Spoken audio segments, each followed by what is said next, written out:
If your hair keeps breaking and you can't seem to figure out why, you've tried being gentle, you've tried moisturizing often, using the best products you can afford, and still something is not right, this is the video for you. Now let's be honest here, the biggest threat to your natural hair might not be the products you use. No, it's the habits that we've built around our hair, the things that we think are harmless or even helpful. But when you zoom in under a microscope, the science tells a completely different story. Today I'm walking you through the 4 biggest categories of hair damage: mechanical, chemical, thermal, and environmental, so you can stop the slow destruction of your hair and start protecting what you worked so hard to grow. Number 1, the everyday damage that we often overlook. Mechanical damage is caused by friction, by force, by pressure, by pulling, and all the styling that we do to our hair. This is the damage that we do with our combs, with our hands, with our towels, with our hair ties, and it is the most common form of damage, especially for natural hair. Here's what it looks like in real life. Number 1 is dry combing our hair. This is one of the most damaging things we could potentially do to our hair. Dry hair is less elastic, especially type 4 hair or tightly curled hair, which has more twists and bends per inch.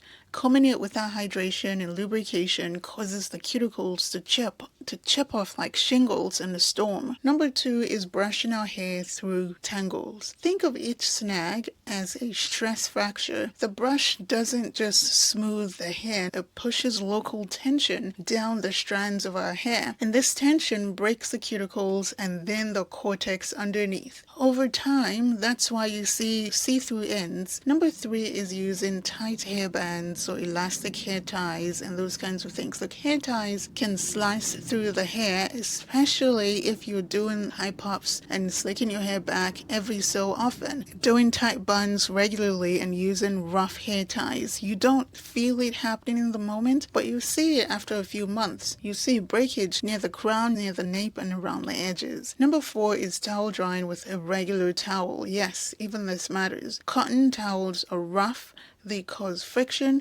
and that friction lifts the cuticles. Switch to something smoother, a low friction cloth like a t-shirt or a microfiber towel or even a paper towel, and your hair will retain more integrity. Number 5 is detangling with the wrong tools. Remember, the wider the tooth, the better. However, even a wide tooth comb used with too much force or not enough slip or done in a hurry is damaging over time. Number 6, not working in sections leads to rush detangling and even more snagging. Permanent parts, like we discussed in a previous video, saves time, reduces tangling, and lets you focus your energy on a smaller, manageable area. See, every time that we bend or pull or stretch our hair, especially when it is dry, you risk fatigue failure. This means repetitive stress builds microfractures into the hair strands that over time the outer cuticle layers starts to wear down, making your hair strand more vulnerable to breakage. Here's what we can do instead. 1. Always wet your hair. Make sure your hair is damp with a lot of slip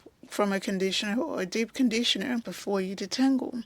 Number 2, finger detangle as your first pass at least. This drastically reduced how much my hair was breaking. Number 3, use low manipulation styles that last several days, but not too long, so that you're removing the shed hair often enough so you don't make wash day into a whole production. Your wash day will be calmer and your hair will thank you.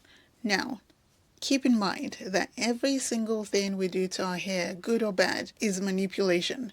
So don't be afraid of the word manipulation. Don't be afraid to do your hair. Yes, we've just spoken about the mechanical insults that our hair endures. However, your hair is on your head to enjoy. So know the bad habits and do less and less of those habits that cause damage. 2. Chemical insults even if you don't color or relax your hair. See, chemical damage happens when products alter the internal structure of our hair. And this is most commonly associated with relaxers, with dyes, with bleach, but it can also happen with some ingredients in shampoos and conditioners if we're not careful. Here's what it looks like. 1. Using harsh shampoos too often. Many contain strong anionic surfactants that overclean the hair, overstrip the scalp, and overly strip the hair of all of its natural lipids. You may think that your hair feels squeaky clean to the touch, but in reality, your cuticles are getting compromised. We do not want that. Number 2 are DIY treatments that involve vinegar or baking soda. I know many of us like these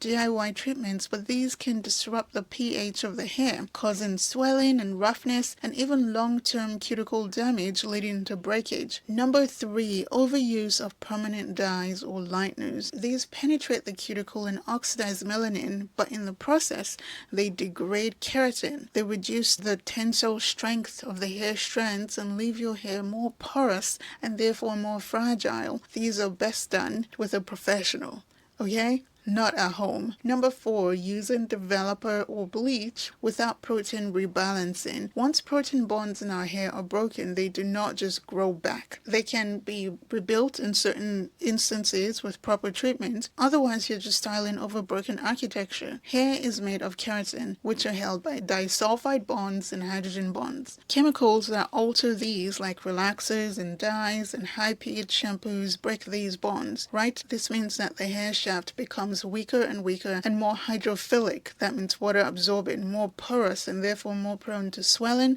to freezing, and to breakage. Here's what we can do instead, because obviously we're not going to stop coloring it or doing all these things to our hair. Here's what we're going to do. 1. Use gentle pH balance shampoos most weeks and clarify only when you need it. Number 2, choose protein balanced conditioners. Do protein treatments more often, especially if you have chemically treated hair. Number 3, don't combine chemical treatments, e.g. dye plus relaxer, without recovery time. Recipe for disaster. Number 4, let one process fully grow out before we start another one. It's really not worth the shortcut. Section 3, thermal insults, the slow burn. Any heat applied to your hair, whether it's from a blow dryer, from a hooded dryer, even from a flat iron, does not matter. Every heat applied to the hair causes structural damage. Some of it is temporary, some of it is permanent. Here's what this looks like in real life. 1. Blow drying your hair on high heat without heat protectant. The surface cuticle begins to crack. It just begins after one bad habit. That's all it takes. Number 2, flat ironing repeatedly to maintain a straight style. Reheating the strands weaken the strands over time. Hydrogen bonds are temporarily restructured, but frequent heat causes cortical damage and can permanently stretch the curl pattern. Number 3, no heat protectant equals no protection. Without that barrier from a heat protectant, the internal moisture in your strands literally boil inside the cortex. This weakens the hair shaft and makes the split even more easily.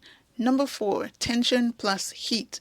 Like when we're flat ironing, right? This alone causes more damage than each of those things on their own, tension plus heat. Combining them, like when we are flat ironing, terrible mistake. This is where we see the fibers buckling and the cuticles lifting, especially near the ends. Hair protein degrades above 150 degrees Celsius or 300 degrees Fahrenheit. Even the safe settings on tools can cause damage to our hair with repeated exposure and inadequate protection. Research shows that the thermal damage can cause irreversible changes in hair color, in tensile strength, and in water retention. But here's what we can do, because we're not going to lie to ourselves and say we're not going to use heat at all ever. We're going to, number 1, use heat protectant always, especially ones with silicones or foam formers that resist heat transfer. Number 2, limit direct heat to the degree that you can, right? Number 3, you can try heatless drying techniques. And number 4, don't flat iron dirty hair, don't blow dry dirty hair. That just bakes in the buildup.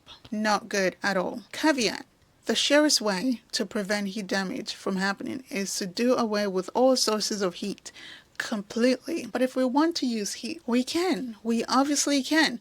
We just need to use heat responsibly and accept the fact that over time, over repeated usage of high heat, coupled with mechanical damage and wear and tear just from being alive, right, there is potential for heat damage, and that is okay. Heat damage is not the end of the world, especially if this is the lifestyle we have chosen. Number 4, environmental insults, the invisible damage. Your hair lives in the world, and the world isn't gentle.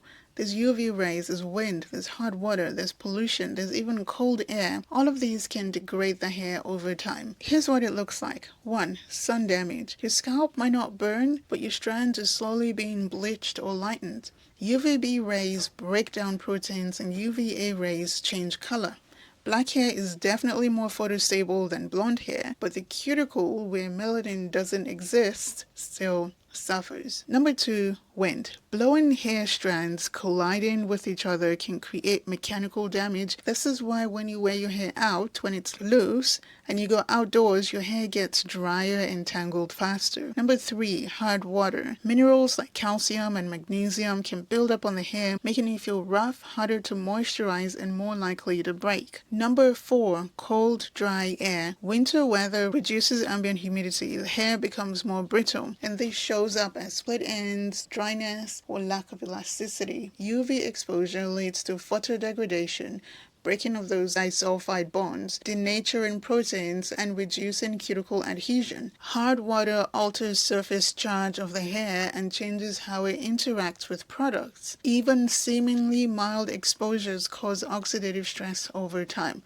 But here's what we can do. Number 1, if possible, right? Wear a scarf or a hat or a satin-lined cap when you're outdoors for long periods. Number 2, use UV protectant sprays with antioxidants in them or film formers, especially after you've just done a color treatment. Number 3, rinse your hair with filtered water or follow up with a chelating rinse like citric acid or store-bought chelators if you live in a hard water area. Number 4, moisturize more during the winter months. Dry air steals moisture not just from our skin but also from our hair. Okay, if you've gotten to this point in the video, first, thank you. Thank you for sticking with me. This is a very long video. And second, you're not wrong for using brushes, combs, and heat and color. You're not lazy when you skip wash day.